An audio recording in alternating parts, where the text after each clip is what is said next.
How can I make currency? If that's not the most common question in all of Path of Exile, it's got to be in the top 3. With good reason, too. It's simultaneously the most important thing that you need to do in the endgame, and arguably the thing that takes the most game knowledge to master. Hey everyone, welcome. It's Baron here, and this video is part of a series where I'm trying to answer some common questions that newer or less experienced players might have about the game. I'm going to break down the answer to this question into 3 parts. I'm going to talk about 6 common barriers, mistakes, and misconceptions people face on this topic. I'm going to talk about 6 general principles you need to understand, and of course the part you're probably here for, 6 actual examples of currently viable entry to mid-level currency farming methods. I'm not going to focus on strategies like crafting or flipping. Those are definitely profitable, valuable, but it's kind of its own separate topic. And here I'm going to be sticking to strategies where you actually play the game and kill monsters. So to start, what are some of the most common mistakes, barriers, and misconceptions? Well, the first is the idea that making currency is impossible or beyond your reach, too complicated, etc. And this, not at all. Most farming strategies are fairly simple. Maybe most is a little bit of an exaggeration. Many farming strategies are simple, and many don't take a powerful build to achieve. Don't get me wrong, there is definitely a time investment component to this. So no, you're not going to be making as much currency as somebody who can play for 10 hours a day for 2 weeks straight. But even if you have limited time, you can still put together a great build. For example, I have a full-time job, a family, other hobbies, and as you can see from my currency tab, I make currency just fine. So keep in mind, most currency farming strategies typically deliver, this is a very vague estimate, but between 2 and 10 divines per hour of profit, depending on a lot of factors. Depends on your build, your skill, which strategy you choose, which point in the league that it is, how much currency is inflated during that particular league, a lot of factors. But suffice it to say, you can reliably be making multiple divines per hour. So if you've got an hour or 2 per day to play, you'll do just fine. Just for some expectation setting, I would say don't expect to be making super top tier multi-mirror builds if you can only play for 20 minutes every other day. Yeah, this is a game that does take some grinding, some time investment, but it's still possible to do. So second up, many newer players fall into the trap of aimless mapping and just kind of hoping for the best. And I see this one all the time. It's understandable. You've finally gotten comfortable with the general concept of running maps, and you're starting to get comfortable with the idea of running them on repeat, but you don't feel like you're profiting. So if you tell me you've run 20 maps in a row and haven't made any profit, my first question to you is going to be, okay, what were you trying to do in those 20 maps? And if your answer is finish the map, kill the monsters, then we do need to rethink your goals a little bit, but we're going to get to that a little bit later. That's definitely something we can address. Third, on mistakes, barriers, misconceptions, you're trying to find divine orbs on the ground or thinking that you've only made currency if you've got a new divine orb in your stash. And don't get me wrong, there are some strategies that do rely on generating raw chaos orbs, raw divine orbs as the primary source of profit. So like Sanctum, for example, is a mechanic like that, but honestly that's kind of the exception to the rule. Most farming strategies require you to expand your conception of what profit actually looks like. You need to be able to understand the things that you own that can be converted to chaos and divine orbs by trading. Again, we're going to get to more on that in the general principles section and in the actual strategy section. Fourth, this kind of ties in with the aimless mapping one. This is even more generally aimless everything. So just puttering around your hideout, checking your equipment, checking what's in your stash, hemming and hawing about what you're going to do next. There's this phrase, hideout is lava. Some people take that to the extreme where they're risking min-maxing the fun out of the game. They don't want to spend more than 2 seconds in their hideout at any given time. But in moderation, this is genuinely good advice, and there's a reason people give it. Hideout is lava. Just trying to have in the back of your mind, you don't want to be sitting around in your hideout for 30 minutes if you've only got 60 minutes to play. Because, yeah, you're going to have trouble making profit that way for sure. It's important to kind of have a plan going in and stick to it, if at all possible. Fifth, identifying rare items off the ground. And honestly, this kind of fits into the previous category of puttering around and spending a lot of time in your hideout, but this is so prevalent, so important, and takes up so much time that it deserved its own category. This is a particularly hard habit for new players to break for a few reasons. First of all, this just isn't the case in a lot of similar games. A lot of ARPGs and other looters encourage you to pick up and identify every single rare item, or even every single item. And that's just not the case in Path of Exile. Second of all, it can feel bad emotionally. Like, there's this investment that you have, this emotional investment in the equipable item. You know, that's the thing that's most important. That's the thing you're going to put on your character, and it feels bad to be told, like, don't worry about picking up those things. You know, you're going to have to craft those things. Only pick up currency, or whatever the advice is. And, you know, kind of related to that, this is a major shift from what you've been doing throughout the entire time in the campaign. If you've only just recently gotten to maps and started, introductory farming, then your entire time up till now, you've had to pick things up off the ground and identify them. And so, you know, if I'm telling you now that you should no longer pick up rare items and identify them, that's a change. That's a shift that you've got to make mentally. But unfortunately, you're just at the point in the game where, your build should be in a place, if you're progressing through maps, where you've got at least a 4-link for your main skill.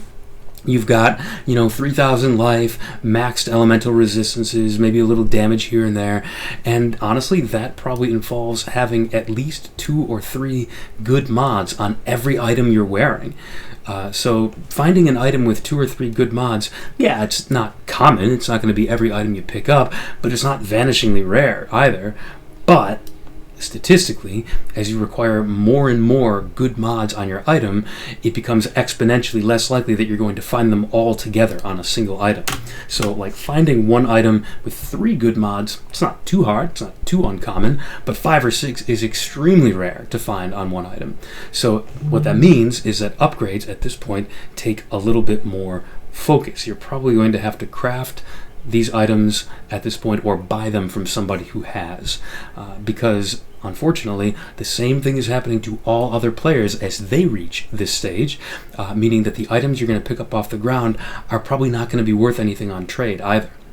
So, sure, eventually, if you identified every single item, would you eventually find something that is usable, sellable?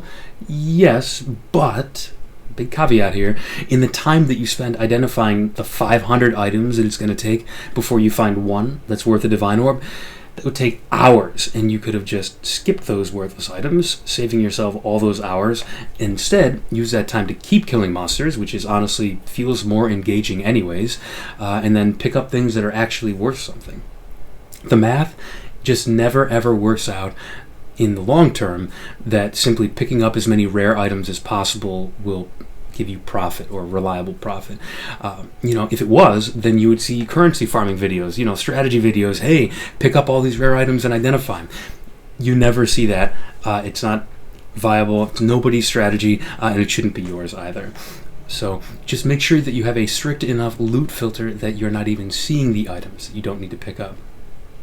On to the 6th and last one on barriers and mistakes and so forth. In this one, honestly, this is at least as much of a warning to content creators and people trying to give advice, like me. New players should keep in mind that sometimes people like me, we might forget who could be watching or reading our advice, and so we might forget to cover a very basic boilerplate point about the advice we're giving. Exactly how weak of a build can you have and still do the strategy that I'm recommending? You'll find that content creators, we like to say things like, any build can do this strategy. But what we usually mean by that is any build which has reached a reasonably endgame version of itself can do this strategy. Not that any level 73 character fresh out of the campaign with a 4-link in a dream can do the strategy. So new players should remember not to feel bad if their build can't do whatever big fancy strat that they heard about, and just exercise the better part of valor, discretion. Have the grace and the self-awareness to say, okay, you know what? These maps are taking me 10, 12, 15 minutes instead of the 2 or 3 minutes that it was taking that other guy. Maybe I should find something else to do until my build is better. So That is 6 misconceptions, barriers, and mistakes. And next up, to go along with those things that you shouldn't be thinking or doing, let's talk about some general principles that you do want to keep in mind to understand farming better in Path of Exile. And the first is that consistency is king. And the key to consistency is having a plan. Have a plan going in and stick to it. Know in advance which specific strategy or mechanics you are targeting and have your Atlas passive tree set up to boost that specific thing and, where appropriate, use scarabs and other means to enhance the strategy. Obviously, the Atlas tree and scarabs, they don't apply if you're doing a strategy outside the Atlas, like Delve or Sanctum. But the general principle of consistency is still important regardless of the strategy. What this means is, please don't get frustrated after farming something for 10 minutes or 20 minutes or honestly sometimes even an hour. As long as you are doing a well-known, vouched-for farming strategy, you are likely making currency. And that actually brings us to the second point, which concerns the very nature of how to make profit in Path of Exile. The reason it can be tempting to stop a strategy after only half an hour is because it doesn't feel like you're making much currency. And there are a few reasons for that, and each of them is instructive about the currency building process in general in Path of Exile. So first of all, some strategies need you to get a few lucky drops in order to profit, and RNG is going to be RNG. There is no RNG protection in this game. There's no guarantee that you get something, so it may just be that you need a few hours in order to average a good profit. Second up, most strategies rely on bulk sales, so you'll want a couple of hours of farming in order to amass a trove of stuff that is tempting enough for someone to want to buy. And then third of all, many strategies rely on gathering several different types of things. I mean, take a look at my stash. There's a zillion different types of things in there. And so you'll want a couple of hours because, if you farm for only a half an hour, you might get little sporadic one-offs. One of this, two of that, one of the other thing over there. So it can create this illusion that you haven't actually found much, but the illusion will pass as you build up more and more of everything by farming for longer.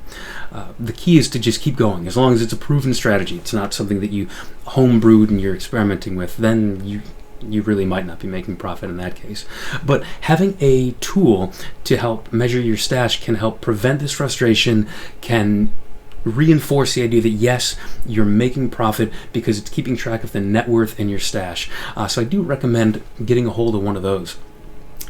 These programs tend to go in and out of use as old ones stop development. People move on and have to do other things other than develop these third-party programs, but new ones are always getting created. At the time of publishing this video in June of 2024, I would recommend the site called Wealthy Exile for this purpose. Maybe different in the future, but I do hope Wealthy Exile sticks around because they're pretty good. Third general principle to keep in mind, to focus on something I've been kind of alluding to throughout the video, the vast majority of reliable farming strategies have the goal of amassing a large number of some specific few things, most of which are stackable, consumable items. The reason for that is pretty simple. Most non-consumable items, like equipable gear, are going to flood the market quickly on League Start. Everyone gets something that is good enough for their needs, and then they don't need another one for a long time, if ever. There are exceptions, items like Mage Blood that are so rare and desirable that they have a high value, but it's usually not reliable to target farm, something like that. On the other hand, items like Scarabs, Chaos Orbs, Essences, these things exist to be used and used up. Once you use it, it's gone. So people need constant supplies of new ones to be created. Those are the types of things that we're going to farm. Like I said, there are some currency strategies that hunt for like the big one, like a Nimbus Ring or a Mage Blood, or even the Divination cards that when you turn in gives you one of those big items. But honestly, I would classify that type of farming strategy as more of a gamble than a true farm. You could easily spend 100 hours doing something like that and have nothing to show for it. So if you want reliability, think about stackable, consumable items. Fourth up, laddering or bootstrapping. The term bootstrapping originated as kind of a mocking joke to refer to an impossible task, like pulling yourself up by your own bootstraps, which is, of course, impossible. The phrase is used mockingly whenever someone is given advice that relies on already having the thing that they need. So obviously you can't use your bootstraps to pull yourself up. You'd be pulling and pushing on the same thing. Anyways, that's not the point. The point is the term has evolved since then, and it has actually come to mean a real possible phenomenon or process which iterates on itself. It starts small, creates something, uses the products of that creation to feed back into itself, get bigger or better or more complex or what have you. This is used in math, it's used in venture capitalism, it's used all over the place, and in our case, we're going to be talking about bootstrapping our farming strategy and bootstrapping our character. In terms of bootstrapping our character, this is pretty easy to understand. You upgrade your character a bit, now you can do harder content. You farm that harder content to get a higher profit, and then you can make another upgrade to your character and do even harder content, and so on and so forth. However, this is a balance that you have to strike, though, and it is a trap that some people fall into. You don't want to spend every penny that you get on your character right away and be too afraid to invest any money into the strategy itself. And that's part 2 of bootstrapping. We can start with strategies that are free or nearly free. Things like creating Alva temples, rushing Katarina, delving, that type of thing. Then once you get some currency, you can upgrade to methods that have, minimal investment, say 5 or fewer chaos invested per map. Things like the basic versions of Essence or Bestiary, Expedition that require only cheap scarabs. Then from there you have even more currency. Maybe you can invest into something that takes 30 chaos or more per map. Things like higher end harvest strategies or higher end Shaper Guardian rotation strategies. And from there maybe you move on even more, or maybe you stop right there. But this is the 4th principle in general. Reinvest your currency both into your character and into your farming strategies to get better profits in the long term. And then the 5th principle is kind of a 2-for-1 because these 2 parts are deeply related. The first part is that you've got to spend money to make money. Yes, as we just discussed, there are some low and no investment strategies, and I will cover some, but as a rule, you stand to make more currency if you already have some lying around to invest into a strategy. So sure, you might be able to make 1, 2, 3 divines an hour on a free strategy, but just to pull some numbers out of thin air, if you could, for example, afford to invest 2 divines per hour invested into a strategy, maybe you make 8 divines per hour in return. So, more than doubling your actual profit, even once you've accounted for the investment. Those are, again, made up numbers, but they're kind of representative of what you might see in an actual strategy. So the other part of this, the second part of this, is synergy. Not the corporate buzzword as you might have heard it, but the actual concept of synergy being more than the sum of your parts. So let's take an example of a legion farming strategy.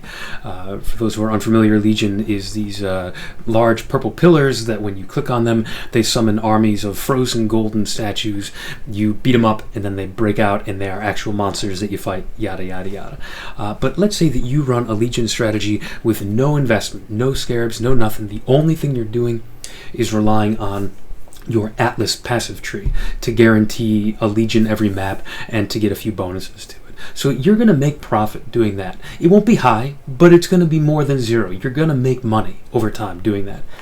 Now, if you add a scarab, which gives you even more legion encounters per map, you'll make a modest amount more money. All of the Atlas passive bonuses that make legion better is going to apply to these more legions per map that you're getting by adding a scarab. A modest amount more currency profit. Or instead, let's flip it around, instead of adding a scarab that gives you more legions per map, what if you added a scarab that makes them more rewarding instead? So let's take a look at what I'm talking about here on the scarab tab. I actually don't have any of the ones that make them, that add more in, but this one adds 5 additional sergeants to every single legion. And obviously sergeants, these are where a lot of the rewards are coming from, so this is making your legions better. Again, just like as if you were adding more legions, making them better is also a way to more profit, modestly more profit. However, this is the crucial part. If you add both of them in, you're not just getting a little bit more from one and a little bit more from the other. They're working together. They become more than the sum of their parts.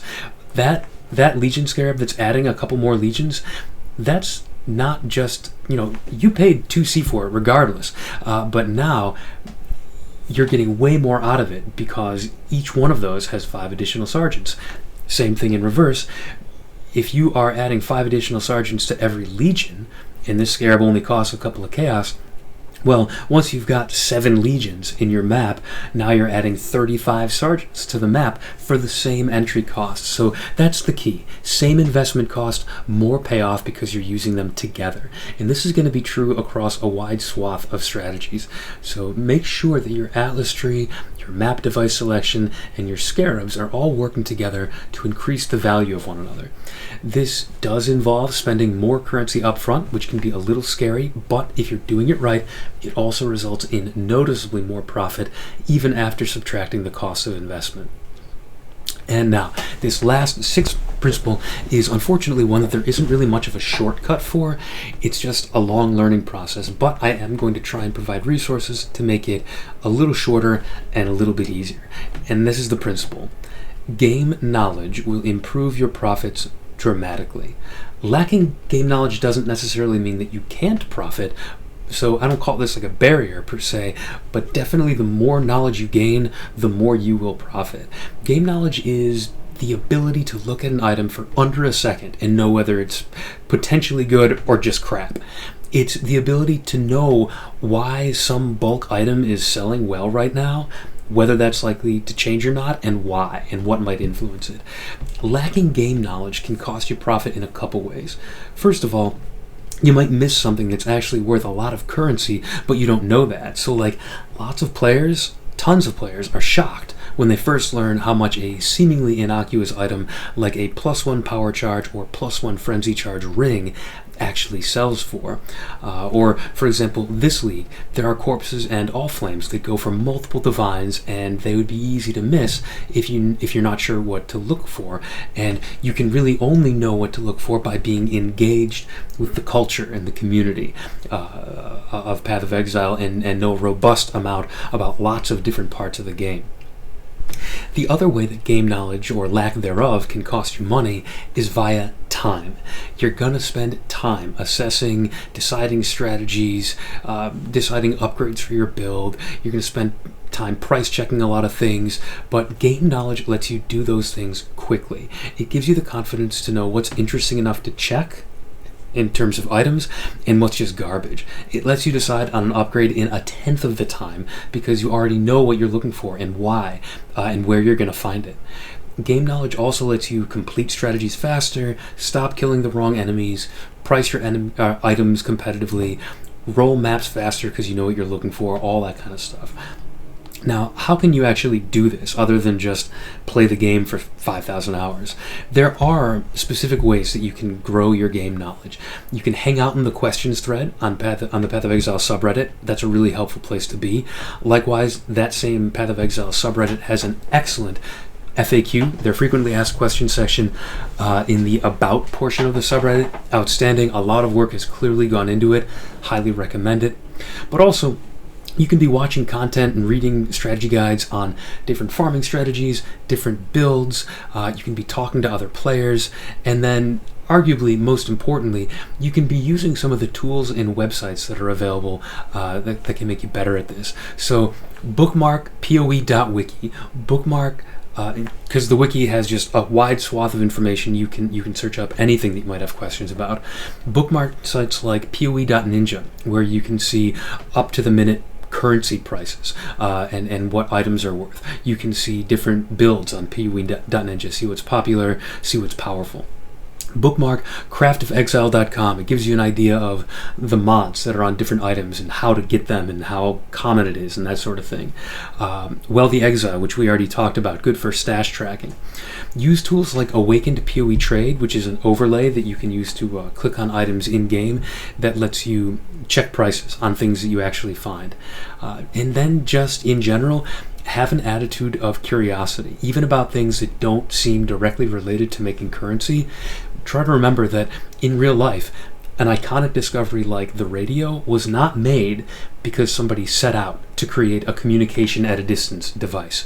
It was made because curious scientists were doing general, basic research, figuring out the physical principles that ended up being behind radio waves, and then only later did they realize the ramifications. That's what you're kind of shooting for there. And now we get to the part that I'm sure a lot of you have been waiting for: 6 specific strategies that don't require a great deal of investment or an elite build or complex game knowledge.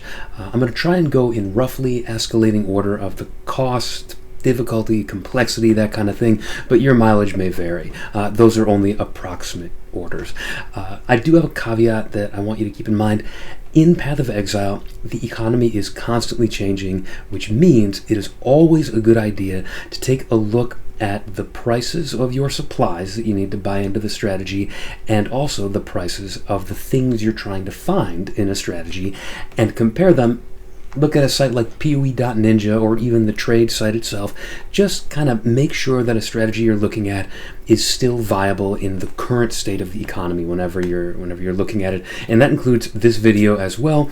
This is only a snapshot in time, and if you're looking at this video 3 months, 6 months, a year from now, it may not be the same. So you got to take a look.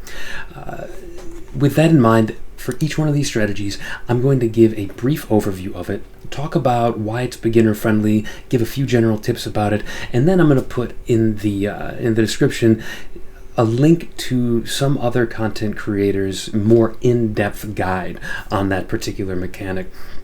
So obviously, as you gathered, that means that none of these were invented by me. These are all fairly well-known, consistent farming strategies. So first off, I'm going to recommend a strategy that can be done at literally any point with any build, starting as early as technically Act 4 in the campaign, though it should go without saying that things don't really start becoming kind of profitable in Trade League until you get to maps, and the harder you make it, the more rewarding it will be. And the strategy we're going to be talking about is Delve. As a reminder, or if you're not familiar, Delve is the minecart mechanic, which has Nico as the NPC. Many new players, including myself when I first played through the campaign, actually mistake this for a mandatory part of the campaign story, but it is not. Just the way it was worked into Act 4 kind of felt like it was part of the campaign, but in fact it is a completely optional League mechanic that can be used for profit, and that's what we're going to be talking about here. This is actually the second oldest of the 6 on this list, and it was introduced back in the fall of 2018. However, in the time since then, it has received a couple rounds of updates, improvements, which make it reliable and profitable to this day. The mechanic is simple. The difficulty can be precisely fine-tuned to your character's current progression just by adjusting how deep down in Delve you're delving at, and it's a reliable profit. It's not particularly huge, but that's not why it's on the list. It is straightforward and relatively reliable profit. So that means that this is a great strategy for just getting started in a league, making some early currency before you move on to other strategies. But if you wish, you can push this as far as you want to go and keep going deeper and getting better profit.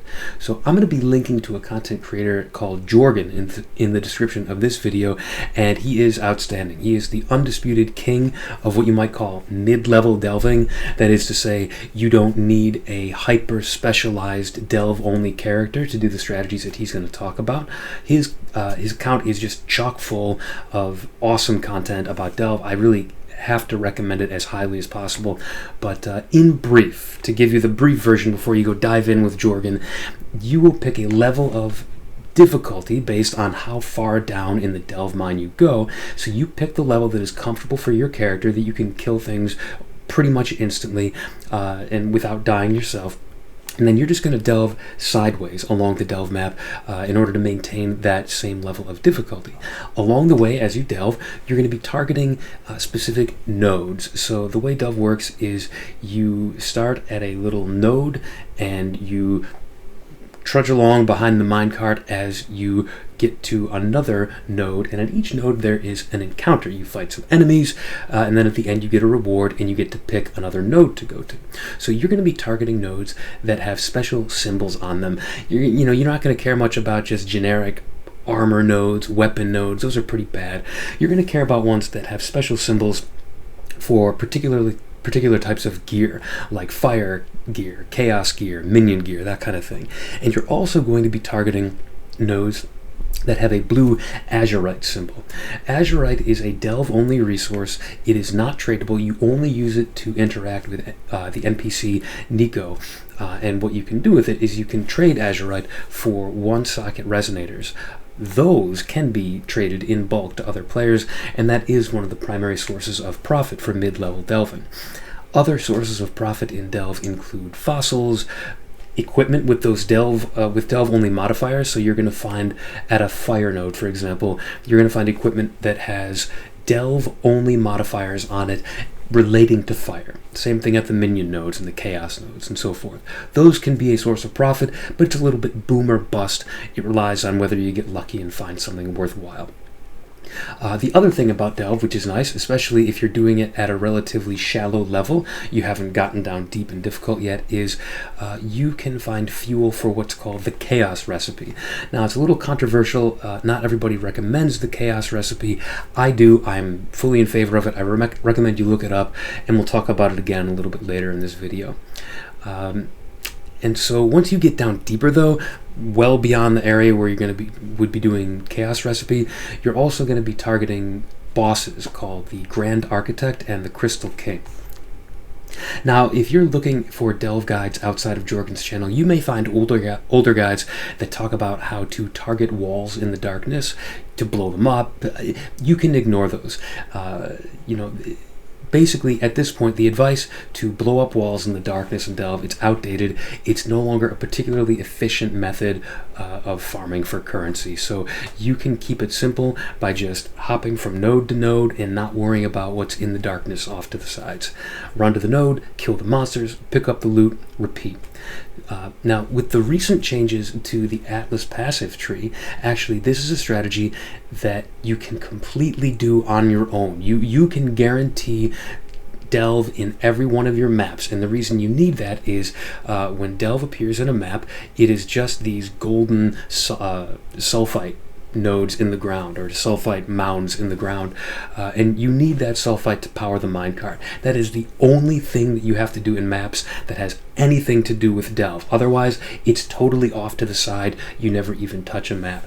Now, it used to be more difficult to get Nico in every map. You'd maybe have to trade for scarabs from other players, but nowadays you can use the Atlas passive tree to absolutely guarantee that you get those sulfite nodules, or whatever you want to call them, in every single map. So you run a couple maps, fill up your sulfite to the top, and then kick it on over to the delve mine and spend a lot longer over there. That's just good news if you're a beginner player who really doesn't want to have to trade for a bunch of supplies to do your strategy. In any case, that is it on delve. For our second strategy, let's talk about Blight, and in particular, for the beginner-friendly version, we're going to be talking about low-level Blighted maps. Now, as an aside, I think you could argue that this may belong a little bit higher up on this list due to complexity, but the reason that I'm including it pretty early in this list is because the complexity has nothing to do with how you're setting up the mechanic, what you have to buy to get into it, or anything like that. It's just a minigame. And once you learn the rules of the minigame, you're good to go. You can just pop in a Blighted map, run it, and repeat. It's actually quite straightforward once you know the rules of Blight. So, if you're unfamiliar with it, Blight is a league mechanic that was introduced back in patch 3.09, the fall of 2019, and it comes in two forms. There is a small, briefer encounter that you will run across in maps. You can force it into maps, or you can come across it randomly in maps, and it takes a minute or two to interact with in a normal map. Then there is a special kind of larger encounter called a Blighted map, which is what we're going to be focusing on here. And you can tell the difference between a normal map and a Blighted map very easily. First of all, it has the word Blighted right in the title. That helps. Second of all, you can kind of see the visual difference. There are these kind of brown-yellow lines crisscrossing a blighted map. Those, I believe, are intended to represent the blight lanes that are just a part of the mechanic, compared to a normal map here, and it doesn't have any of that. So, the principles of the small and the large blight encounters are the same. Oh, and just in case this wasn't clear, in a blighted map, the entire map is blighted. It is just one large blight encounter, and there's nothing else going on. You can actually see it in the description. Natural inhabitants have been removed. Area is infested with fungal growths. It's just one large blight encounter. But the principles of the small and large encounter are effectively the same. This is a tower defense game where you build these towers of particular types to help you combat enemies who are all starting from far away and marching towards a central location. Your goal is to defend the central location for a certain amount of time. You'll be given a timer, and you have to wait it out until the end. And if the central location, this thing called a pump, is destroyed, you lose the encounter and you don't get any rewards for it. So it is a little bit of a gamble there, where if you can't reliably complete the encounter, you may have paid and spent time for nothing. However, with just a little bit of practice, this is a very straightforward mechanic to be able to do, and if you like the kind of tower defense game feel, then this strategy may be interesting to you. Now, Blight offers a smattering of different rewards, but there is one type of Blight-specific reward that you can't get anywhere else, and it's these items called oils. Now, oils are used to do what's called anointing items, and there are, I believe, 3 types of items that can be anointed. One is a blighted map. You can use the oils on a blighted map to have certain effects on it, and the effects are things like making it easier or giving better rewards, making the monsters easier to kill, that kind of thing. The second type of thing that can be anointed is a ring.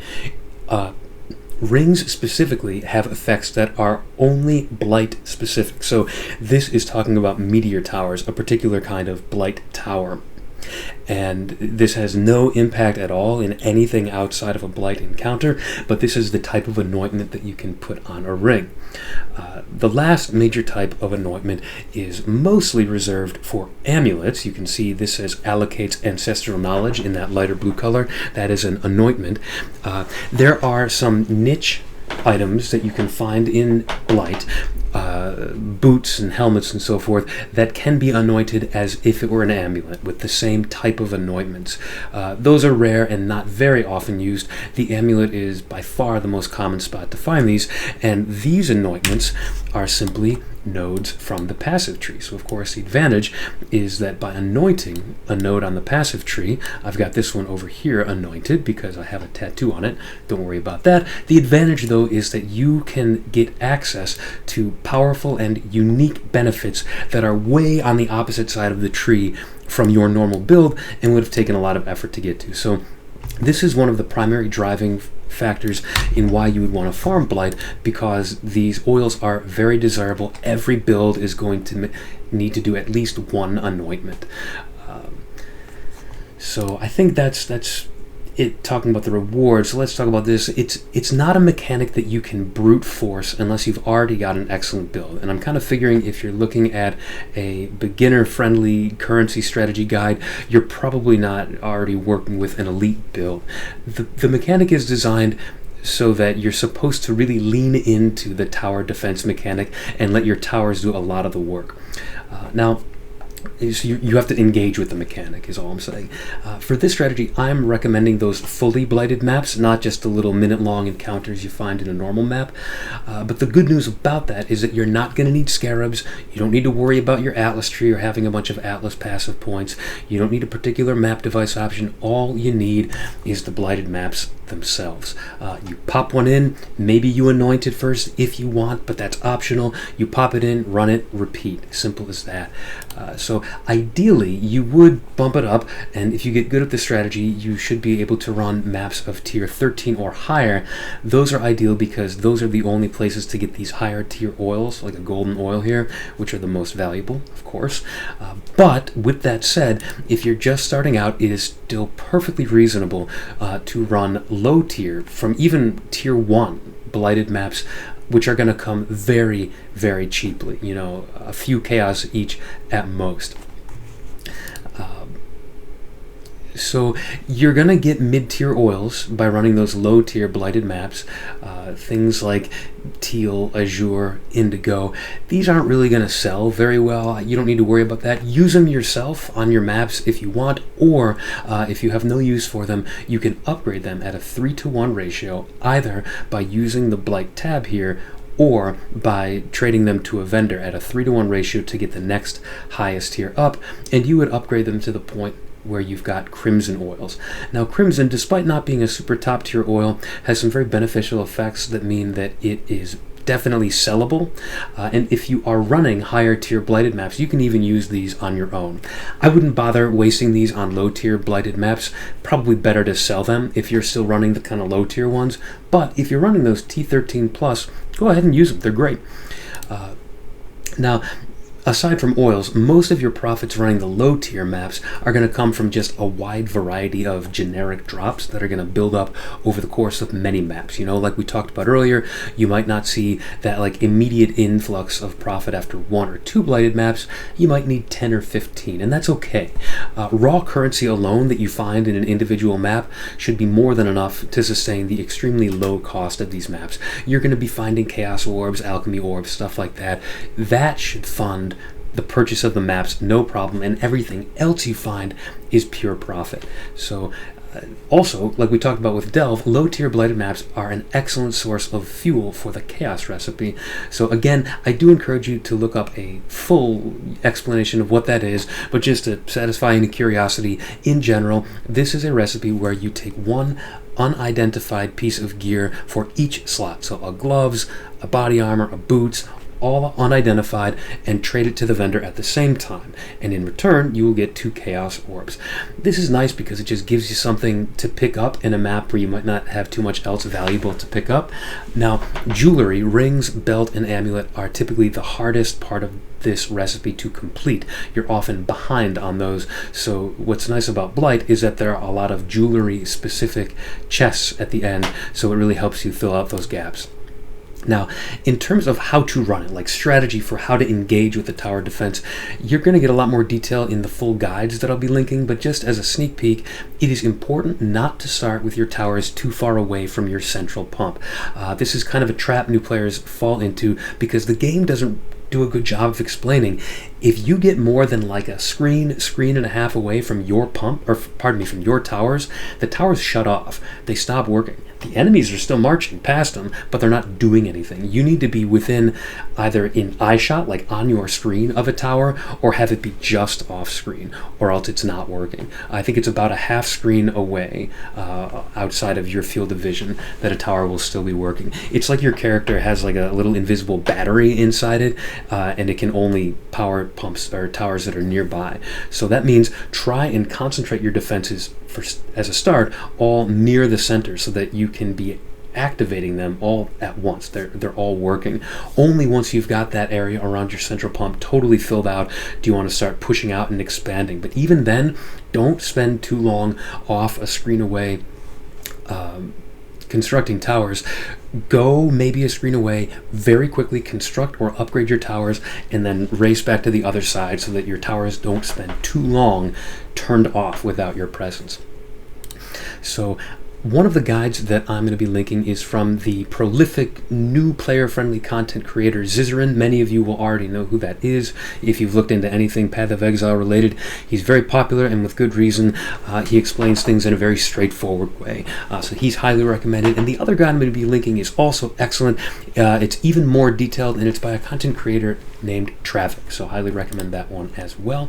Now, next up for our third strategy, we're going to take a modest step up in complexity, but we're actually going to be improving on the investment factor by investing nothing at all. Blighted maps require a modest bit of investment with what we're going to be talking about here, Alva or Incursion, you can run this completely for free, relying only on your Atlas passive tree. So here's Alva right here. Let's talk to her and view the temple. So this actually has the distinction of being the oldest mechanic on our list. It beats out Delve by just a few months. It was released in the summer of 2018. And while I said it is a step up in complexity, and that's true, honestly, this is one of those mechanics that, like, it's got a lot of surface level frills and the appearance of complexity. It just kind of lends it this illusion that it's more complex than it actually is. I think once you really learn it and start engaging with the mechanic, you're going to realize the number of actual consequential decisions you have to make is very low. There's very few decisions that you actually have to make with this, and it's pretty straightforward. So let's talk about it. When farming Alva's Incursion Temple, several times per map you are going to enter a timed side area, a timed zone through a portal, and you gain extra time in that zone by killing enemies. The zone represents one of the rooms on this randomly generated temple. Your temple will not look like this, other than having an entrance at the bottom and the apex at the top. Everything else is shuffled around, and certain rooms will not even appear when the temple first automatically generates, and your goal is to gradually build it, modify it, upgrade it, swap out rooms by engaging with the mechanic. How does that actually work? Well, when you're in this side zone, you are in basically one of these specific rooms, and it'll tell you on your way in. You'll see this map on your way in, and your goal is to kill one of two mini-bosses who will always appear in this side area, one at the top of the screen, one at the bottom of the screen. And they will be marked on your mini-map. They're easy to find, and also, while you're in that area, your secondary goal, in addition to killing one of these bosses, is that you pick up these items called Stones of Passage, and they let you open up doors which open up these pathways between rooms. So if you want to be able to navigate the temple once you actually create it, that's the goal, you need to open up these doorways. You won't be going through the doorway during the map encounter. You're setting up a full temple that you're going to explore or sell later. So by using these Stones of Passage, you're opening up these pathways to be used later. Now, about those mini-bosses, you choose whether to kill the top one or the bottom one in a strategic way, and you do so in the following way. When you're entering the room, it will tell you what the room currently is, Cultivar Chamber, Surveyor Study, and it will also tell you an alternate option for what the room could be. Now, if you kill the top boss, you're going to upgrade this number right here, the tier of the room. And it's very important that you get up to tier 3 for your desirable rooms. We'll talk about what those are in a moment, because anything less than tier 3 is just not going to sell. It's not going to be worthwhile. That's what happens if you kill the top boss. You upgrade the tier. If you kill the bottom boss, you activate that alternate option. The room transforms into something else. And this is how you get access to those desirable rooms if they didn't appear on your map in the first place.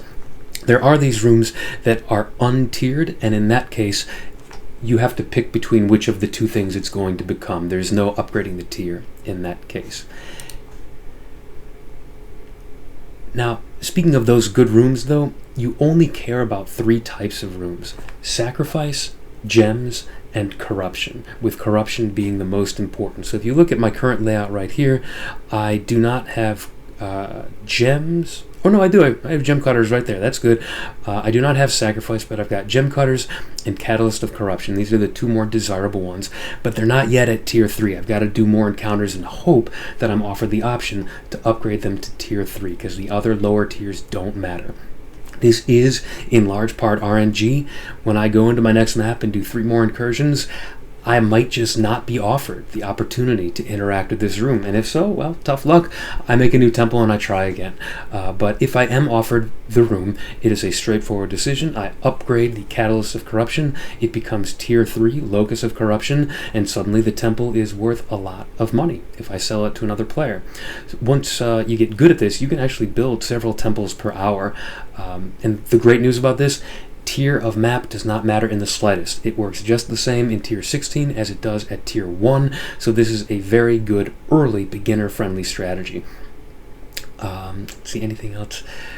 Yeah, just if you're curious about why Catalyst of Corruption or Locus of Corruption is so powerful, the tier 3, it's the only way in the game to take an item you already own and potentially take a risk, but potentially apply 2 corrupted implicits to it. If you don't know what that means, don't worry too much about it. Just know that this is a kind of an advanced end game upgrade for players who've already maxed out everything else on their build and they want like a really nice upgrade. They can risk and do this to try and get it. All that means is that this is expensive. People need a lot of these. So in any case, as usual, I am going to be linking a full guide to this in the description with a more detailed explanation, and this one is by a YouTuber named Path of Evening. Now, next up on the list is actually one of my favorite strategies in the whole game, but it does come with a small bump up in complexity and a bump up in reliance on higher tier maps. Yeah, you could do this on lower tier maps, and you might need to early on, but I do find it harder to justify doing this strategy in area levels that are lower than 83, which is to say lower than a tier 16 map. And the mechanic we're talking about is Expedition. Now this is interesting because Expedition is going to be related to a new mechanic we're getting in the upcoming League Settlers of Kelgar. It is possible that what I'm about to tell you about Expedition could theoretically change somewhat, so this is another good reason to go back and make sure that everything is still the same. But in its current state, which I don't think will be changed too much, I hope, this was first introduced back in patch 3.15, summer of 2021, and much like Blight, there are 2 ways of encountering Expedition. One is the small, brief encounter that you're going to find or put into maps, or what's called a logbook. And a logbook is completely equivalent to a blighted map. It is just a full area that has been totally taken over by this League encounter. Now, if you do logbooks, you can pick ones that feature your preferred one of the 4 Expedition factions. And I've got my Expedition guys arranged in my hideout over here. Tujin, Danig, Rog, and Gwenin, each associated with one of the 4 factions. And so let's take a look at a logbook item here. You can see there are multiple options on each logbook. They're generated randomly for which faction you are going to encounter. So here, Druids of the Broken Circle is Gwenin, Black Scythe Mercenaries is Tujin. Here's the thing, even though there's multiple missions listed on this logbook, you can only use one of them and then the logbook is consumed, deleted, gone. So you have to choose wisely. I don't get to do both the Black Scythe and the Druids one. I've got to choose. So let's see. As a side note, in the smaller map encounters, you don't choose. They're kind of presented randomly. When an Expedition encounter appears, one of the 4 is chosen at random. There are different ways that you can kind of try and influence that, but in any case, it doesn't matter. We're going to be mostly talking about logbooks here. So in the Expedition mechanic, you place a chain of explosives which target a circular area on the ground, and what you're trying to do is include these sort of special flagpole icons called remnants, as well as chest icons on the ground. These are indicating things that will pop up along with a bunch of enemies when that explosion goes off. You're excavating, right? So the remnants, so-called, these are modifiers that when you blow up one of these remnants, the modifiers listed on it are going to apply to all monsters and loot henceforth for the rest of that particular Expedition encounter. They always come with an upside and a downside. And as the explosions go off in sequence, you're adding more and more upsides, but more and more downsides, so that by the end, you can be facing some very potent enemies. Now, upsides are things like increased rewards of different types, that kind of stuff. Whereas downsides are things like added enemy damage, added enemy defense, and even enemy immunity to certain types of damage. And yeah, that means that Expedition is, I think, the one piece of content in the game that can fully hard brick your build, just by having monsters that cannot be damaged by, like, fire. If you're a fire damage build, and that's the only kind of damage you've got, if you are careless and take a remnant that says enemies are immune to fire damage, you've bricked the encounter. You cannot complete it. It's not possible. So you have to read and be careful. If that's not your cup of tea, maybe you'll be interested in a different mechanic. There are also remnants that, even if they don't hard brick your build, will kind of what you might call soft brick it, where you're making it virtually impossible. Things like you can eliminate your ability to deal critical strikes, but if you're a cast on crit build, you're screwed. Things like that. So again, important to read. So if you do run this encounter, the smaller version of the encounter in maps, there will be 3 types of expedition-specific rewards. The logbooks, which we already talked about, are one of them. However, the logbooks themselves, you cannot find logbooks within logbooks. You can only find logbooks in maps. That just means that you cannot self-sustain logbooks forever. You're going to have to either go to the mapping encounter and run some yourself, or buy them from other players who have. The other 2 types of rewards are available in both the mapping encounter and logbooks, and they involve how you interact with those 4 vendors, those 4 faction vendors that we looked at up top. And there are 2 types. One are this kind of rectangle up here. These are called artifacts, and they are an untradeable currency. You can only use them to interact with that vendor. You cannot give them to any other players in any way, and so that means that if you're not interacting with the vendor, you're actually throwing away a fairly major component of the profit. So it's really advisable to interact with the vendors as a major part of the strategy. The other type are these reroll currencies right here, so to speak. It refreshes their vendor window. This is a really crucial part of the process. This isn't something you do occasionally. This is something that you're going to do many, many times in one encounter with the vendor. So for example, Tujin, his vendor window is a haggle window, where it's a currency free-for-all, and I make an offer, and he either accepts it or says, give me a new offer, and I offer again, and I get that. But I have to spend these artifacts in order to get it. Well, once I've bought up everything that I want on this page, I might say like, okay, nothing left here, I need a new page. So I click down here to refresh, I spend one of these exotic coinage. Now these can be traded with other players, so if you run out, you can buy them from other players, and if you have extras, you can sell them to other players. It's only these currencies that you're going to spend on the items themselves that are not going to be tradable to other players. So actually running the content, strategy for actually running it. Unlike Blight, there's not a whole lot of strategy or complexity to that. You really just need to be able to kill the monsters. The only thing you're going to be practicing is making sure that your kind of pathing is good, where your circles of explosions are overlapping as many remnants and as many treasure chests as possible, and that you're making a good path around the arena. That's just one of those practice makes perfect kind of a thing. I can't really give you a guide to that. You just got to get a feel for it. But that is only half the story. Running the content is not where the complexity is. It's really how to interact best with the vendor windows, but that's like 80% of the profit, so it's really important to learn.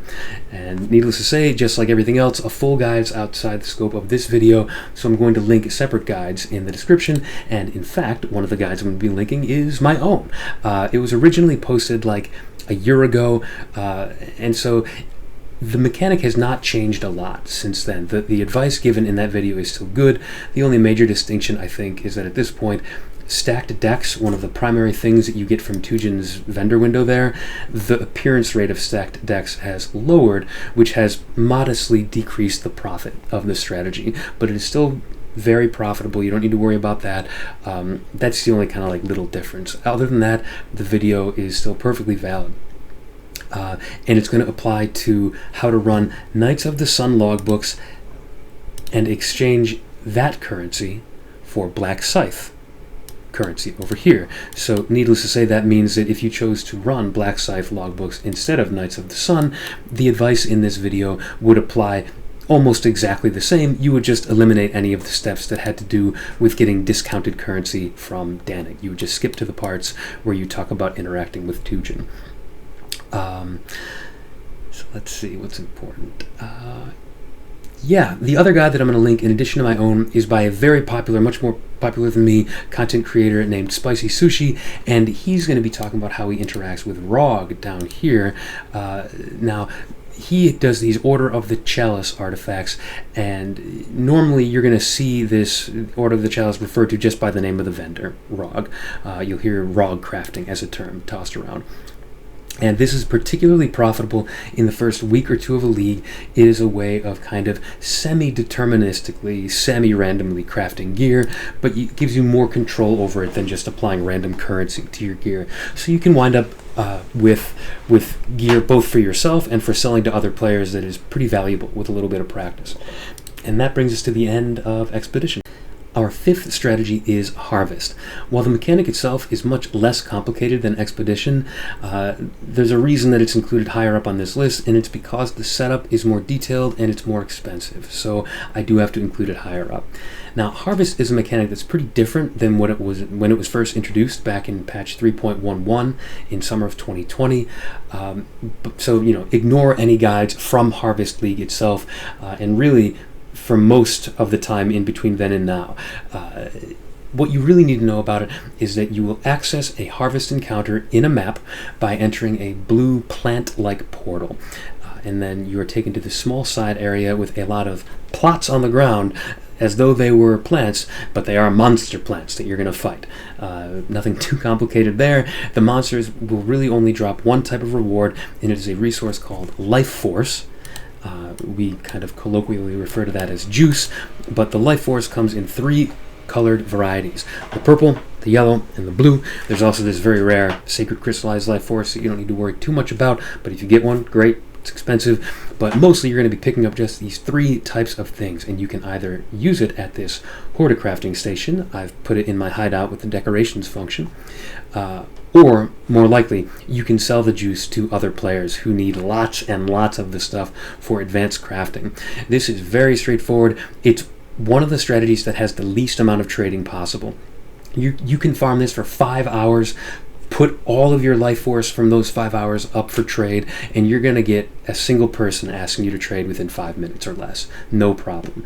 So very light on the trading if you're not into that kind of thing, so that's great. Maybe monotonous if you prefer strategies where you get a lot of different kinds of rewards, but a lot of people prefer this. Now, running the strategy. The plots of these plant monsters, they come in sets of 2, and you have to choose one of the 2 to fight, while the other plot withers and dies and can no longer be chosen. There are some ways to prevent this. The full strategy videos will discuss that, though. You choose a plot based on the color you want. Typically yellow is the most expensive, so you'll often be choosing that one. And also, you'll be looking at the list of monsters that appears on each plot.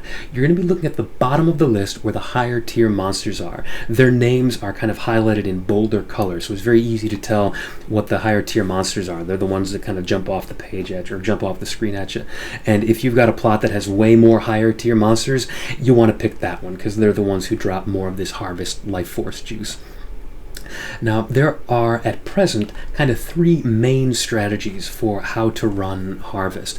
And I'm going to be linking an excellent video below by content creator Baulok. I hope I'm pronouncing that right. And he does tests on the profitability of each of these 3 methods. The first is to use an item called a memory to access Harvest. The second is using a harvest scarab of cornucopia, and the third is use what's called a horned scarab of awakening. It unlocks a special map device option called imbued harvest, which is a much more potent encounter, and this is the most expensive of the strategies to run, but the most lucrative if you can do it right. Now, that last strategy is paired with the Atlas keystone called crop rotation, which is kind of complicated and confusing when you first interact with it. It takes a little time to wrap your head around this, so I would highly recommend that you look at both this strategy and maybe even a strategy dedicated solely. Look at the video by Baulok, but then also another video kind of dedicated to this, if this is the one that you want to run. It's logic that you don't have to apply in any other harvest encounter. There's a little bit more strategy going on there. So the other guide that I'm going to link, the more detailed one, is by a very popular content creator named Subtractem. Subtractem is great. He's a really amiable guy. He does a lot of content focused on like what you might call dad gaming or casual gaming. Don't get me wrong, he builds great characters every league, and he plays a ton, but he makes content that is focused on people who maybe have only got an hour or two at most to play here and there. So definitely highly recommend that video and his whole channel, if you'd like. Now, the sixth and final strategy on this list is by no means the highest investment strategy in the whole game or anything like that, but it does require a bit more investment than some of the others. It requires a reasonably strong build to do it well. It is best done with all 4 of your void stones collected. If you don't know what that is, go ahead and look it up. It's not important for this topic, but suffice it to say, this is not trivial for a new player. You may have to trade another player to carry you through the boss encounters that reward these void stones. You really want all 4 to participate in this strategy. So that's why I include it at the top of this list. It is not something that you can just roll out of the campaign and start doing right away. The strategy focuses on generating Tier 17 maps to sell to other players, and also generating Maven writs as your primary profit drivers. And your ancillary profit drivers are going to be things like influenced map sets, so like Shaper, Elder, Conqueror. And if you run it the same way that I run it, the way I'm going to recommend you run it, it will also be rewarding you Shaper fragments to access the Shaper boss. Now, the key interaction that we are going to be taking advantage of for this strategy relies on the fact that all Tier 16 map drops, crucially including unique maps at Tier 16, they all have a chance to drop as T17. And that is the only way to get a T17 map, is this very low chance for a T16 map to be randomly upgraded. Having more void stones socketed exponentially increases the odds of a map being upgraded to T17, which is why it's so advisable to wait until you've got all 4 in order to do this. It may not be worth it otherwise.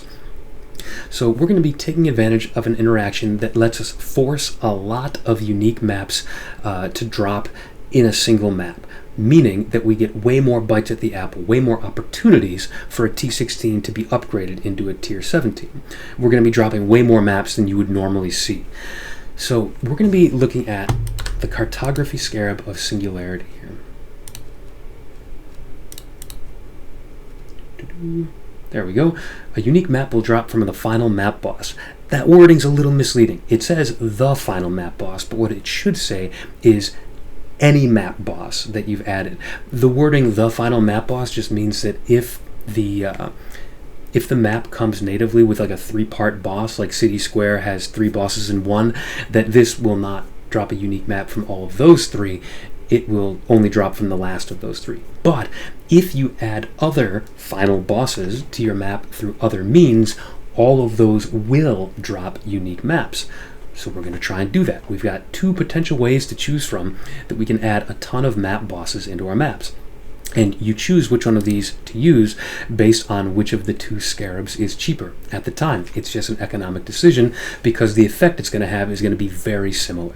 One option is to use the Domination Scarab of Terrors, where shrines in your area are guarded by an Atlas boss, and then you just try to cram as many shrines into the area as possible, meaning that you cram as many bosses into the area as possible.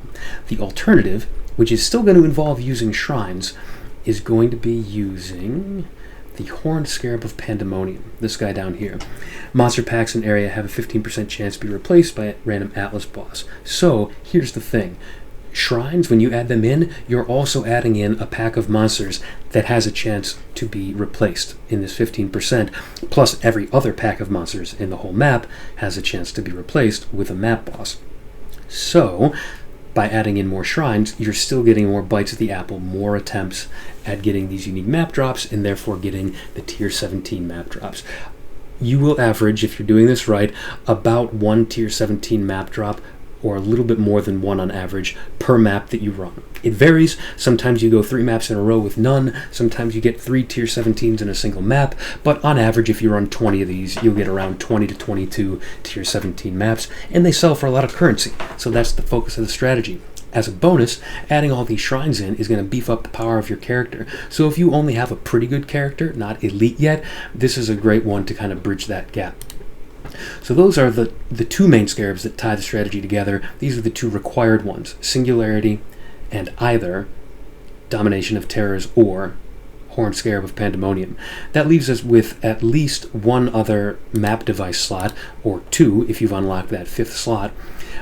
So if you only have 4 slots, you have not unlocked the 5th yet, I would say just use a Domination Scarab, a normal plain Domination Scarab, to add even more shrines. It's the most straightforward one. And if you've got that 5th slot unlocked, I would say use Cartography Scarab of Duplication to add in a 30% chance for any map, including that tier 17, to be duplicated. The Atlas Tree we're going to be using is going to use the keystone called Destructive Play, which adds even more map bosses, and therefore more chances of the T17s, as well as all of these map bosses we're adding, they also have a chance to drop those Shaper maps, Elder maps, Conqueror maps. You're going to be getting a ton of those. In fact, because of that, I recommend that you run this strategy in influenced maps. You're going to be self-sustaining. If you buy a couple sets of 4 Shaper maps to get started with, you should be able to self-sustain from there on out. And one of the main reasons for that is because Shaper type maps, which are here, are unique in the sense that they can be horizon orbed. The horizon orb changes a map into another map of the same tier. Shaper maps are unique layouts that you can't get anywhere else, and there are only 4 of them, which means if you've got like 7 of one and 0 of the other, that's okay, because horizon orbs are cheap, and you can just horizon orbit Hydra, Minotaur, Phoenix, Chimera, Hydra, Chimera, Hydra. Very easy to get the ones that you need. And you're going to be dropping plenty of these. Now, if you'd like to use up your other maps, if you want to run this strategy in Conqueror and Elder maps as well, because you'll have plenty of those on hand, you're welcome to do so. I would just recommend that you use Harbinger Orbs to upgrade those maps. If they dropped below tier 16, they can drop at tier 14 or 15. Go ahead and upgrade those to tier 16. It's going to drastically improve your chances of getting those T17 maps, trust me. But honestly, you might be better off just selling your Elder and Conqueror maps and running it in Shaper only. So I'm going to link a guide by a YouTuber who goes by the handle of Anime Princess, and actually his main claim to fame is being the main go-to guy you may have heard of for how to build a Spark Inquisitor as a league starter. I think this past league he did Spark Hierophant instead, but for a long time it was Spark Inquisitor.